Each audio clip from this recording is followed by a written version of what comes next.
Hoy conoceremos los procesos que se producen en la mente criminal cuando el delincuente idea, planifica, medita, prepara y ejecuta un delito.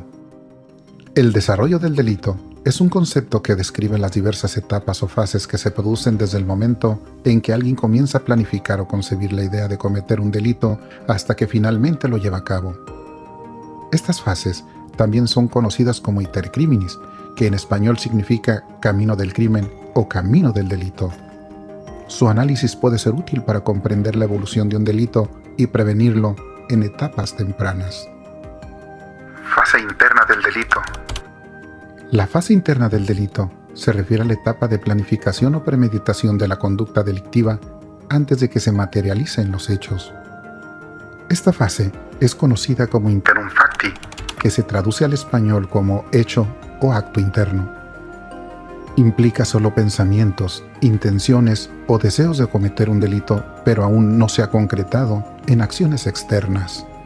La fase interna del delito incluye los siguientes elementos. ideación, Es el momento en el que el sujeto comienza a concebir la idea de cometerlo. Puede surgir de diversas motivaciones o situaciones que despiertan la intención delictiva en su mente. Por ejemplo, una persona que al enfrentar dificultades financieras planea robar un banco para resolver sus problemas económicos. deliberación, En esta etapa, el sujeto reflexiona y evalúa los pros y contras de llevarlo a cabo. Pondera los riesgos, beneficios y posibles consecuencias de su acción delictiva. Por ejemplo, el individuo considera los peligros de robar el banco, la posibilidad de ser atrapado, pero a la vez evalúa también la ganancia potencial. resolución, En este punto, el delincuente toma una decisión firme de llevarlo a cabo. Ha decidido cometer la conducta delictiva y ha tomado la intención de hacerlo. Ejemplo, el sujeto decide robar el banco y se prepara para llevar a cabo el delito.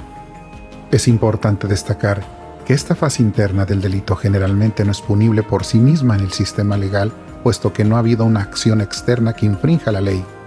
Sin embargo, puede tener relevancia para la determinación de la culpabilidad en ciertos casos, como en delitos de conspiración o tentativa, de la que hablaremos más adelante, donde se puede considerar la fase interna como un indicio de la intención criminal. Debemos mencionar que también existe una fase intermedia entre la fase interna y la fase externa del iter criminis, conocida como resoluciones manifestadas. Esta fase incluye figuras en las que no se realizan aún actos ejecutivos del delito, sino que implican manifestaciones de voluntad en un sentido penalmente relevante. Aunque no genere daño objetivo, e incluye figuras como la proposición para delinquir, la conspiración, la apología del delito y las amenazas, en donde el sujeto expresa su intención de cometer un delito a otros. Sin embargo, hasta aquí la manifestación es verbal sin entrar al grado de tentativa. Si quieres que en otro video hablemos sobre la apología del delito, así como el impacto que puede llegar a tener en el tejido social, házmelo saber en la caja de comentarios. fase externa del delito, Esta fase se inicia con la ejecución o la materialización de la conducta delictiva, en donde el sistema legal y penal entran en acción para establecer la responsabilidad y aplicar sanciones por las acciones ilegales realizadas. Es, de esta manera, la concreción del aspecto interno del desarrollo del delito mediante conductas que afectan un bien jurídico tutelado por el derecho, que pueden consistir en una acción o en una omisión. En ese sentido, la fase externa se subdivide en dos momentos: actos preparatorios y actos de ejecución. Los actos preparatorios son los actos que preceden a la manifestación o ejecución del delito, encaminados a facilitar su comisión.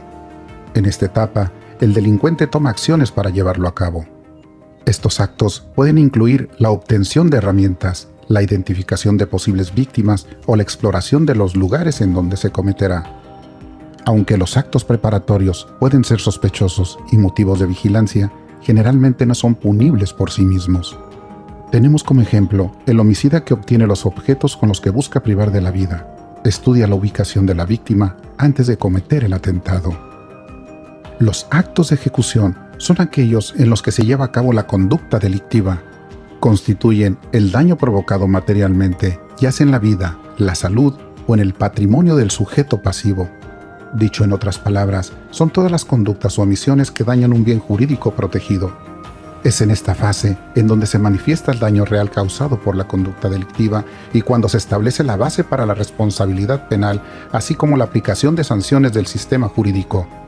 Pueden consistir en acciones directas como robo, agresión física, fraude o vandalismo, así como en omisiones, lo que se deja de hacer cuando se tiene el deber jurídico de actuar. En los actos externos de ejecución existe la posibilidad de que el delito no se consuma. En dicho caso, se habla de tentativa, que es una figura relevante en el derecho penal y se refiere a la situación en la que el delito no llega a consumarse completamente. Es decir, no se logra el resultado final previsto en la conducta delictiva. En esta figura, el delincuente ha realizado actos externos de ejecución, pero por alguna razón, el delito no se completa. Las causas que pueden dar lugar a la tentativa son las siguientes. Causas ajenas al sujeto activo, en donde factores externos o la intervención de terceros impiden que el delito se consuma. Desistimiento voluntario. El delincuente, en plena ejecución del delito, decide detenerse y renunciar a completar la conducta delictiva de forma libre y voluntaria. Ejecución incompleta. No se llevaron a cabo las conductas necesarias para obtener el resultado delictivo. En este caso, el sujeto activo deja de realizar algún acto que era necesario para lograr el resultado delictivo, por lo cual este no sucede. Delitos en donde se configura la tentativa. En el homicidio, por ejemplo, se configura perfectamente la tentativa por una causa externa o interna que evita la consumación del asesinato, al margen de que el sujeto activo pudiera desistirse de la comisión del crimen. Delitos en donde no se configura la tentativa. Un ejemplo de este tipo de delitos es el abuso y hostigamiento sexual. Es posible reconocer que sería muy complicado configurar la tentativa de abuso y hostigamiento, puesto que en la realidad se ejecuta o no la conducta delictiva, pero no puede quedar como tentativa. Se debe puntualizar que aunque el delito no se haya consumado completamente en la tentativa, en muchos sistemas legales, incluido el derecho penal, los actos realizados en la ejecución de la tentativa pueden ser sancionados, aunque con penas generalmente menores. El objetivo es penalizar la peligrosidad que representa el intento de cometer un delito, incluso si no se materializa por completo, así como prevenir futuros delitos.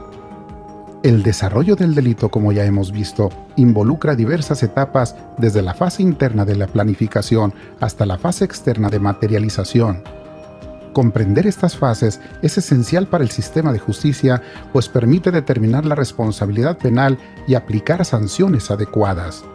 Por otra parte, la tentativa también es relevante, pues muestra cómo un delito puede no consumarse por diferentes circunstancias, pero aún así tendría repercusiones e implicaciones legales.